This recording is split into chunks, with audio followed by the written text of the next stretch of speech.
Bonjour à tous, je voudrais réagir au discours du président de la République hier soir qui, en substance, en fait, vous dit deux choses. Il vous dit « ayez peur ». Ça, c'est la première chose qu'il vous dit. Il vous dit « ayez peur ». Et deuxièmement, ayez peur de quoi? Eh bien, ayez peur de cet ennemi qui va venir envahir nos frontières et qui va venir envahir notre territoire et disséminer le mal dans notre territoire, pour faire simple. C'est-à-dire qu'au fond, le président de la République vous dit « il y a un ennemi, ce discours martial de guerre dont il faut vous protéger ». Acte 1. Acte 2, il a appelé de ce fait à la mobilisation générale. Bon, très bien. Donc il s'agit de se mobiliser pour lutter, si j'ai bien compris, contre cet ennemi. Première observation que je voudrais faire sur ce discours, c'est l'incohérence qui quand même y préside. C'est-à-dire qu'au fond, d'un côté, il nous explique qu'il n'est pas question de guerre, en tout cas pas directement, mais de l'autre, il appelle à la mobilisation générale. Alors la mobilisation générale, contre qui? Quand même une question qu'on pourrait raisonnablement se poser. La raison commande de se la poser. La mobilisation générale, pour faire quoi? Qu'est-ce que ça veut dire? Les ordres de mobilisation générale sont des ordres qui visent à mettre les hommes en, j'ai envie de dire, en état de guerre, en état de bataille, pour aller précisément combattre. Or, il n'est pas question de ça hier soir. Donc se mobiliser, pour se mobiliser, pourquoi? C'est quand même une question intéressante sur le plan de la rhétorique, de comprendre à quoi, pourquoi devrions nous mobiliser et concrètement, ça veut dire quoi? Eh bien, le problème, c'est que ça ne veut rien dire. Et que le but, c'était pas que ça veuille dire quelque chose. Le but, c'était, par rapport à ce que je vous ai dit tout à l'heure, de faire peur. Et que pour faire peur, il fallait donc absolument inventer un ennemi, cet ennemi qui est la Russie, en l'occurrence, et qui va venir attenter à nos frontières, et qui va venir nous envahir de l'intérieur. Une fois que vous avez peur, eh bien, il faut se mobiliser contre cette peur, précisément. Alors comment? J'en sais rien. Pour autant, je trouve dans le discours du président de la République, moi chrétien en ce temps de carême, eh bien, quelque chose d'assez saisissant et d'assez juste que je voudrais partager avec vous de façon, je le redis, peut-être un peu paradoxale. En effet, la première chose qu'Emmanuel Macron vous dit, c'est « ayez peur ». La première chose que le chrétien doit relever, doit appréhender, c'est « n'ayez pas peur ». C'est-à-dire qu'au fond, il y a une espèce de miroir déformant là et presque inversé. Macron vous dit « n'ayez peur », le chrétien, lui, doit immédiatement entendre « n'ayez pas peur ». Immédiatement à la voix de César qui lui dit « ayez peur », le chrétien doit opposer la voix de Dieu qui lui dit « n'ayez pas peur ». N'ayez peur de rien. Et de fait, comme pour nous le rappeler de manière quotidienne, c'est 365 fois dans la Bible « n'ayez pas peur ». Et moi, c'est précisément ce que j'ai envie de vous dire aujourd'hui. N'ayez pas peur. Vous avez toute une partie de la population qui va céder à cette peur, qui va céder à cet état de panique dans lequel le président de la République essaie de nous installer.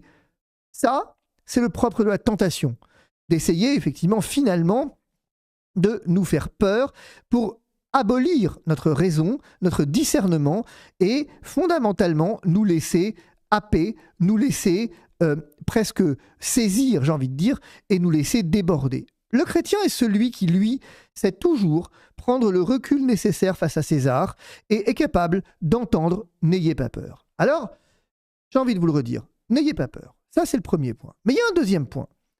Le président de la République nous a dit qu'il faut donc se mobiliser. Il y a une mobilisation générale contre cet ennemi qui rôde. Mais mon Dieu, écoutez-le. C'est magnifique d'entendre ça. Merci, monsieur Emmanuel Macron. Merci de nous avoir dit que nous avons, dans ce carême, une nécessité d'une mobilisation générale contre cet ennemi qui nous ronge de l'intérieur. Nous avons à identifier l'ennemi et nous mobiliser contre lui. Mais c'est magnifique. Alors évidemment, l'ennemi, il n'est pas tout à fait là où celui-ci l'a donné et l'a placé. Je ne suis pas sûr que dans nos vies, aujourd'hui, la première menace, elle est celle de la Russie. Je crois qu'au contraire, dans nos vies, la première menace, elle est celle de notre État directement. Je crois que dans nos vies, la première des menaces, elle vient de César lui-même, qui cherche, comme je vous l'ai dit, à nous faire peur et abolir notre discernement par la peur, pour ensuite justifier tout un tas de mesures liberticides qui ne vont pas tarder, soyez-en sûrs.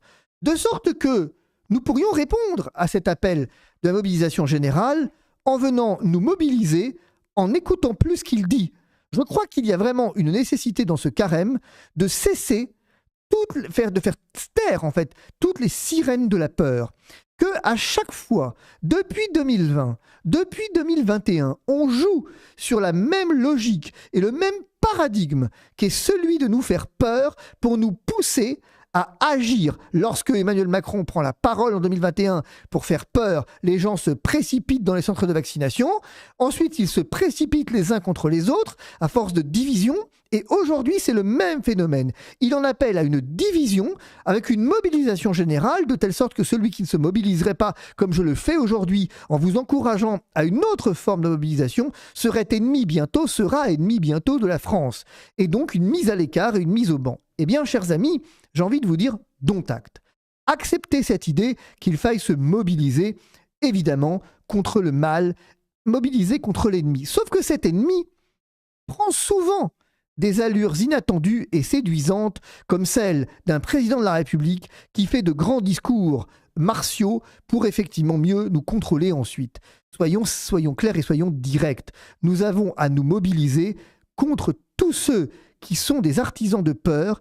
Nous avons à nous mobiliser contre tous ceux qui fondamentalement cherchent à nous enfermer et cherchent à annihiler notre esprit critique et notre liberté. C'est ça qu'il nous faut retenir. Dans ce carême, je crois que nous avons une impérieuse nécessité de nous mobiliser, comme la mobilisation générale le veut, contre les ennemis du bien, contre les ennemis de la paix, et nous avons à surtout faire taire tous ceux qui nous disent « ayez peur ». Alors, le seul mot d'ordre dans ce cas, la première des choses de cette conférence très courte, dans cette tout petit propos, vous en avez un certain nombre, mais mon premier propos, il a « n'ayez pas peur ». N'ayez pas peur. Et le chrétien est celui qui n'a pas peur. Il n'a peur de rien, et encore moins d'Emmanuel Macron, je vais vous dire. Simplement, soyez prudents. La prudence est une vertu cardinale. Faites très attention à quand même ne pas céder à la tentation de la peur, mais à garder cet esprit critique qui a toujours été celui dont une partie de la population a fait preuve jusqu'ici. Soyons très attentifs à nous mobiliser contre le mal et identifions-le. Alors ce mal, je vous l'ai dit tout à l'heure, mais il y en a d'autres de mots. Il y a ce mal de l'indifférence qui nous ronge de l'intérieur.